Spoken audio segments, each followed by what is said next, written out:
All right, so this is part two. It's continue on what it says. What I read in that book, Servants of Allah. All right, this is back.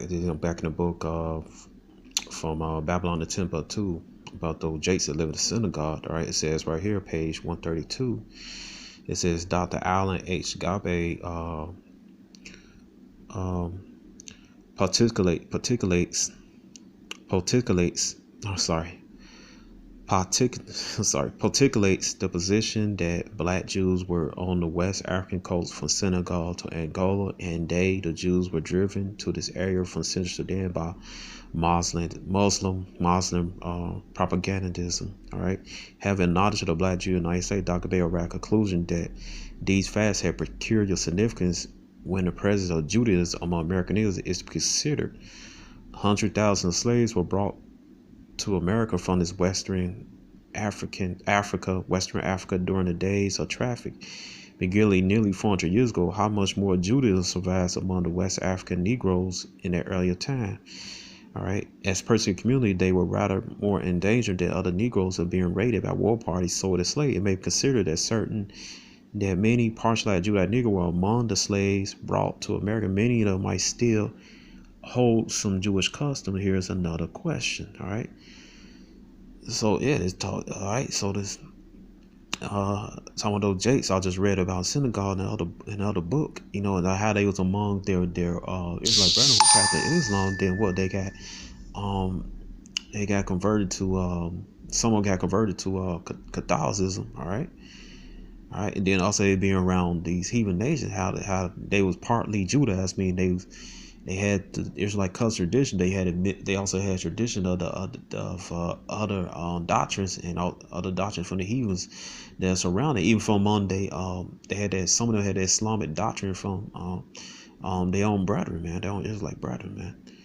All right, and go back to that. I'm gonna go back into this book. Allah. All right.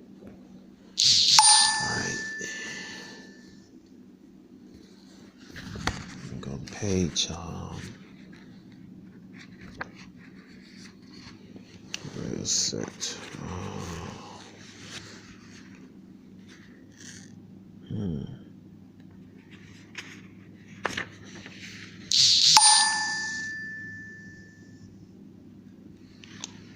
Right.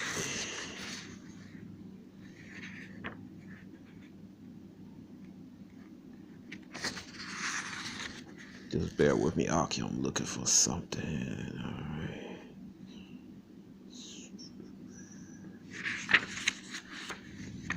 Okay, I know what I'm looking for.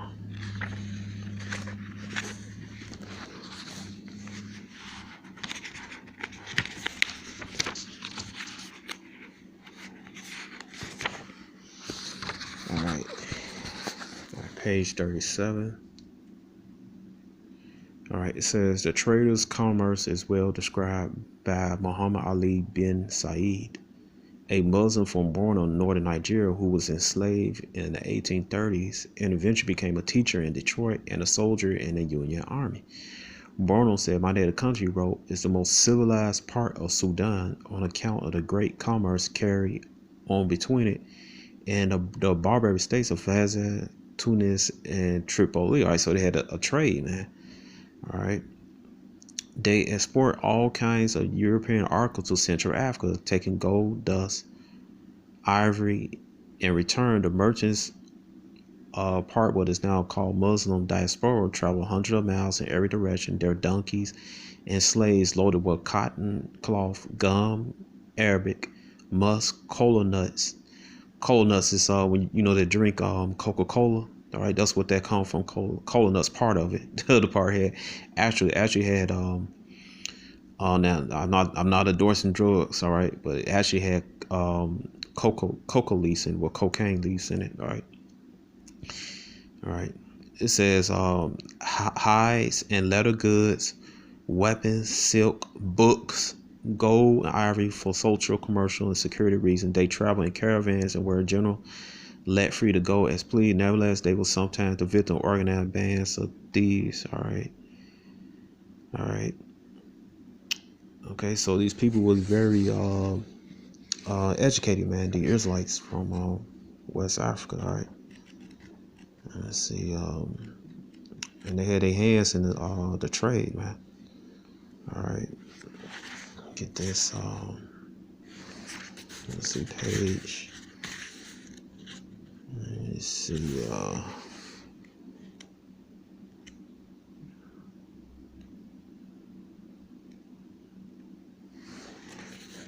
Trying to find this other page in this book.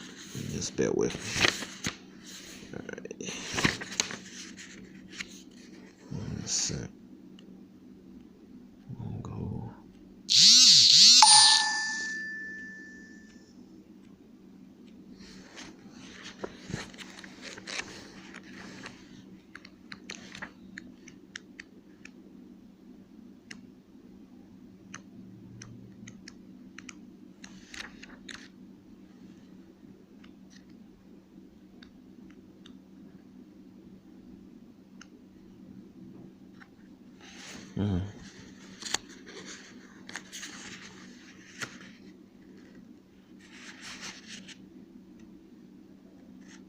Get this right here. It says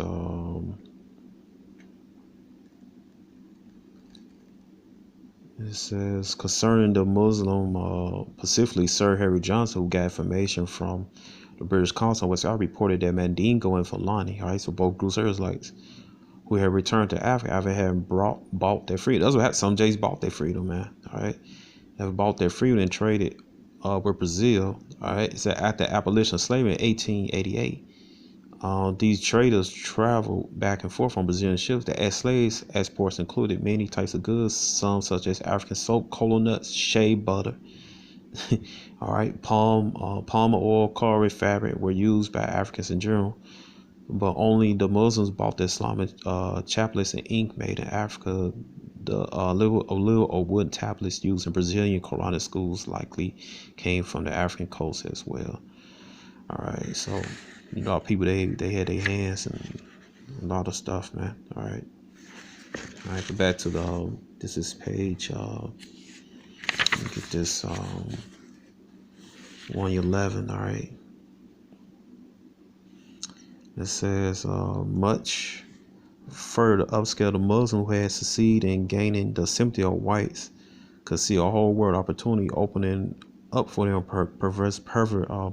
preservation of their knowledge, right? Because Esau, he was taboo. They was ruled by the knowledge our people had, man. All right, and even the Edomites that during the 15th or early 16th century, man.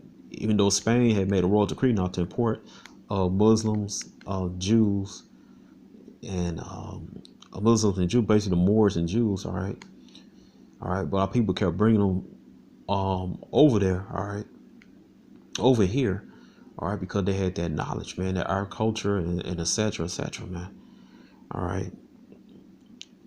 It says, because Esau, like again, I said Esau didn't bring no dummies over here, man, all right, it says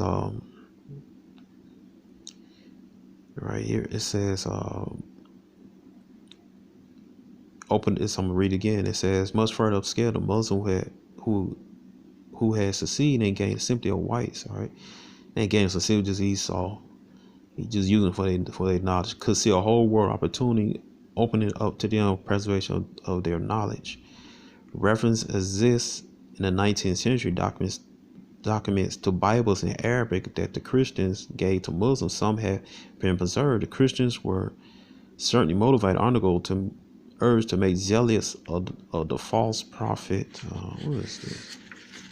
What is she saying? Discover the beauty of the holy book and of Christianity. All right, so they trying to convert people to plantation Christianity. All right. It says, but for the Muslims, any book was probably heaven sent. Contrary to appearances, the fact that Muslims read the Bible was not unusually an indication that they were on their way to conversion. All right. It says, Arbahima, Abu Bakr, and Omar Abin Sahih, for example, had Bibles in Arabic, but none of these men converted truthfully. All, however, the benefit from their apparent willingness could conform to their owner's religion, they were treated with leniency. Reading the Bible could also present a real intellectual religious interest to the Muslims and be a true comfort. It enabled them to go back to a spiritual world they had devoted many years of their free lives to study. They all knew the character stories of the holy book, since the Quran speaks abundantly of the Old Testament, and the Old and New Testaments. In addition, some had already read and studied Christian texts in Africa, as confirmed by Mungo Park for Senegambia, where he had seen many manuscripts of Arabic version of the Pentateuch of Moses, which they called Tarita la Musa. This is high esteem. It is often sold for a value of one prime slave. They have likewise a version of Psalms of David, Zabur Dawidi. Lastly, the book Isaiah, which they called Lingidi La Isa, rather the New Testament of Jesus, right? Talking about Yahushua, right? It is in very high esteemed, all right. Ibrahim Abid al-Rahman had read so many very books prior to his deportation for Guyana, as he confided to his friend Andrew Marchart, who asked Secretary of State Henry Clay to procure a New Testament Arabic for the prince. All right. Besides interest, the Muslim may have had another reason to eager to receive Bible Arabic to have them was the most efficient way when Qurans were not veiled, preserving their literacy. All right. So our people, they knew they was reading Bibles, man, before they came over here. You know, this misinformation that Esau just slapped upside the head with a Bible, you know, then all of a sudden became, you know, just slapped upside the head of the Bible. We never seen a Bible and all this stuff, man. Those just lies told by some of these black unconscious people, man, who don't know history, man. All right. So let's get back to let's see, page. Let's see.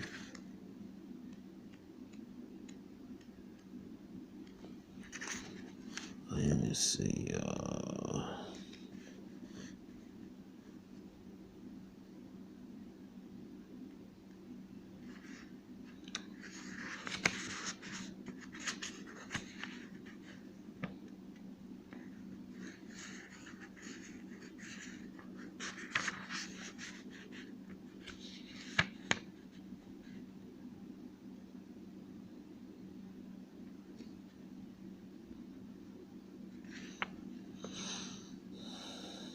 All right, so you go right here. It says, these Muslims did not arrive in the New World by accident. All right, this is page 18. All right. They were political, religious, social reasons. They were victims of the slave trade. America may have demanded generic African labor, talking about Israelite labor, but the Africans did not sell the African indiscriminately. All right. It said Pacific events led to the deportation of Pacific people, either as individual or as groups. Understanding the circumstances of Africa resulted in the Muslims' captivity is crucial importance for understanding their reaction to enslavement in the American direction they gave their new life. All right. So you had some in over there in West Africa, you had Jates fighting amongst each other, man, for religious, political reasons. All right, and let's not forget that some of the sort of people say some were majority were Hamites, man, but you had Jakes, just like the Jakes, the tribe of Gad over here, man. All right, on the East Coast, man, you had Gadite tribe, so-called American Indian tribe, was selling each other slavery to Esau, man. Then in the Southwest area, you had a Comanche, man. They was Comanche in the Utah. They were beating up other Gadite tribes, man, and sell them as slavery, man. All right, so that's in Deuteronomy 28 and 54, man. And brothers have an evil eye towards each other, man. All right. All right.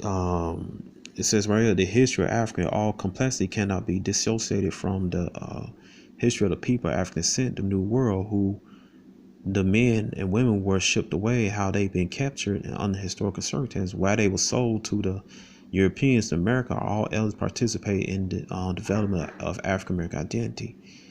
All right.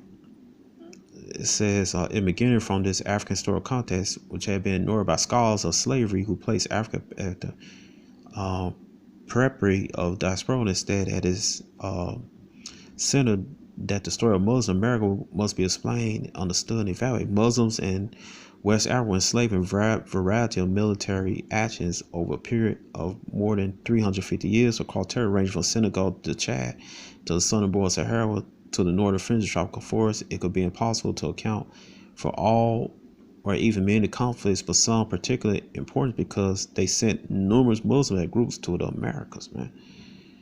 All right. Okay, so all right, so you got these people talking, man, the so-called Native American. They had our people say, yo, hey man, Jake was slaving Jake, man, in West Africa, man. All right, and some was due to wars, political reasons, man, just like in biblical times, man. All right, same thing. Hey, ain't nothing new under the sun, man. All right, to all you, and you get this book on black slave masters, man. I gotta get that book too, man. On people, man, with some demons, man. And they was so much demons, man. They Judah was running away to Gad, man, in the woods and the forest, man, to get away from their own Judite brothers. All right, and this is back on page 18. It says right here. It says the Spanish reluctance notwithstanding, Bozales talking about Jakes. Talking about Jakes. That's another word for Jake in Africa, right? Or people coming directly from Africa were imported because the trade in Ladinos not met the demand. Talking about Jakes for Spain and Portugal, all right? Either they've been imported there from Africa, or they were these with the Moors and Jews, all right? It says Nicholas D. Ovando, the governor of Hispaniola, all right, talking about the Dominican Republic and Haiti, considered trade in Brazil a bad policy and asked for a complete stop to importation to Africans in 1503 to Israelites. After the first slave uprising in a new world led by the Wolof in 1522, a royal decree of May 11, 1526 specifically forbade the introduction of G-laws, Wolofs, Negroes, blacks from the Levant or Middle East. I'm going to read this again. It says, I'm going to read it again. It says, after the first slave uprising in the New World led by Wolof, all right, in 1522, a royal decree of May 11, 1526 specifically forbade the introduction of G-laws, Wolof, Negroes, blacks from the Levant or Middle East, of those who had been raised with the Moors, and people from Guyana without a special license from the Casa de Concentration, which regulated the slave trade and put levies on the slaves. All the groups with the decree prohibited were either coming completely or mostly Muslims. Within 50 years, 5 decrees were passed to the forbidden importation of African Muslims to Spanish colonies. The inconsistent reissuing of prohibition showed that Muslims nevertheless continued to be imported to cause concerns and problems in the New World. I told you Esau. So people had a particular knowledge, man, of mathematics, everything, history, our culture, man. All right. So Esau won't bring no dummies over here, man. All right. Why would you bring an inferior product to build up your society? It just make no sense at all. All right. So the lies that the so-called Negroes a bunch of dumb monkeys feeding from trees, man, that's a lie, man. Why would you have a monkey to build up your society? It makes no sense, man. All right. It's just Esau call you monkey or ape and all this stuff, or you're a dumb nigga, man. All right. Just to make himself feel good, but Esau know truthfully that our people are extremely intelligent, man, and he fears that because Because if he didn't fear that, why would he mess with our books? Um why would he persecute us in schools and stuff? Had to be special laws to be made to leave us alone while we get our education, all right? Because he knows we superior to him. All right. It said the colonists claimed that Muslims incited the other nations to rebel. It was feared that they will take Islam to the Indians, as discussed in chapter 5. All right, so he was scared that the Southern Kingdom was going to convert Gad to Islam. All right, but right here it says, it just tell you, man, our people they was getting taken from other place, man, from the Levant. All right, let's say Levant, Middle East. All right, Jakes. Not no Africans. This is Sex and Race by J.A. Rogers, volume 2. All right, so we'll go to Brazil. Let's see. It's a good book, man. Right. Let's see. Brazil at page 30. All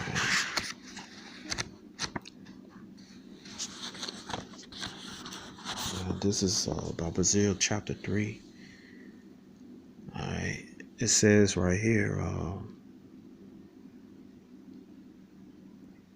It says the Negroes came from regions far away as Madagascar, Mozambique, India, and Malaya. All right, Malaysia. All right.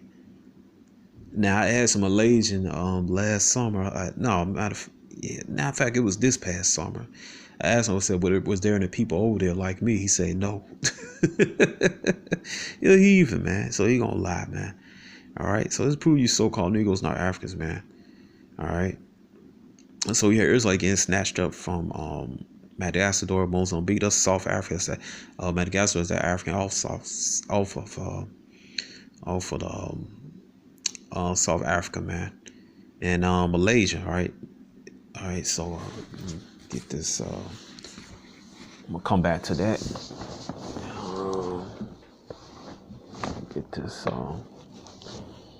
from Babylon to Timbuktu.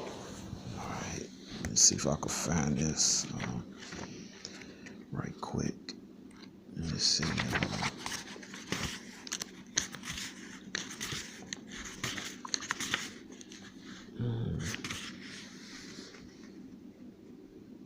Let's see. I guess 82.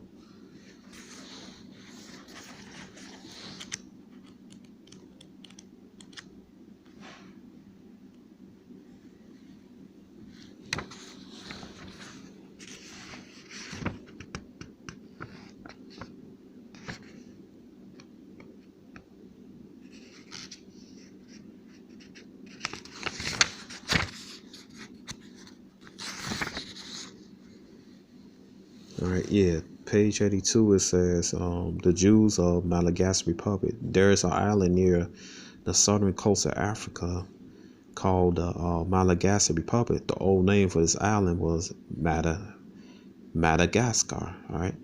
Near the eastern part of the island, on the Isle of Saint Marie, there exists a group of black Jews, all right? I mean, dark-skinned Jews.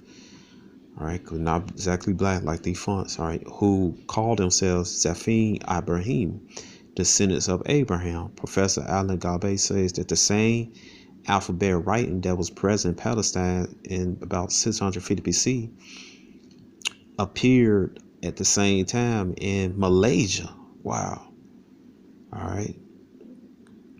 It says, moreover, he says, since the Hovels of Madagascar are members of the Malayan family who probably immigrated from Cambodia, this indicates historical connection with the Jews of Madagascar. All right. So just like El Tahar made a video the other day about Israelites being from Filipinos, some of the Thai being Israelites. All right. Cambodia is a hotbed of Israelites. All right. All right. But that was before. So yeah, you got Jake scattered over the place, man. All right, because there was no Israelites in over there in Malaysia. All right. Why would they get taken over here, man? Why would they be recorded coming to Brazil. Let's go back to his book, Sex and Race, on page 30, man, because there was Israelites over there in Malaysia, man. All right, it says right here, the Negroes came from region far away of Madagascar, Mozambique, India, and Malaya. All right, talking about Malaysia. All right, the great majority came from African West Coast, which was only 1,600 miles away. Principally the Yimbas, the Homies, Hausa, Tapas, Mandingos, Angolas, and Minas. Certain of them is Hausa were Mohammedans and were skilled artisan weavers, and for the time good farmers and iron workers. All right. So like I said, Esau just didn't snatch anybody. He knew he was snatching, man. And then you go to Malaya. All right, Malaysia showed in India. All right, so you just they took us from everywhere, man. Then I read the other book, Service of Allah. All right, they took our people also from Levant, the Middle East, man. All right, so it proved you not no Africans, man. Anyone came from Africa ain't Africans, man. All right. The most eager sought of black women were the Minas, who were tall, with frizzy hair, velvet skins, full bosom, walked with rhythm and verve of primitive Africa. Slave hunters was given special orders to catch them, and when they arrived in Bahia, the capital of Brazil, they were keen beating for them with Richard Collins, who installed them in Casa Grande, where they became mothers of the future master mistress plantation. Told me they tear children, man. All right. All right, so it's all right. It's all right, so it's part of Deuteronomy 28:30, man. Taking out women, all right. Most of them had to be married, all right. Anyway, right here on page 31, it says the power of the Negro nor Brazilian, especially the warlike Hausas, grew so great, breaking away from the whites. Talking about Edomites, they founded republics their own, which lasted for 50 years, of which most notice Palmeiras founded 1673. Since this region is rich in gold and diamonds, produce sugar and tobacco and cotton, still later much syringa and rubber, some of the Negroes grew wealthy and powerful, having vast plantations, 100 Negro Indian slaves. So you had Jake that it broke away from that Edomite slave master. Then they found their own city. All right, and they had their own people, Judah and Asher, as slaves, man. All right, so you black only Israelites. All right, your own fellow Judeans had you in slavery alongside with the northern kingdom, man. Or in this case, Asher, man. All right, well, Jake not gonna tell you these things, man. All right, they're not gonna go into the history, man. But this go back to Deuteronomy 28:54. All right. Okay. All right, man. So, hey, man, I'm gonna end this, and I hope you've been edified, man, on the history of our people before slavery and during slavery. All right. So, shalom.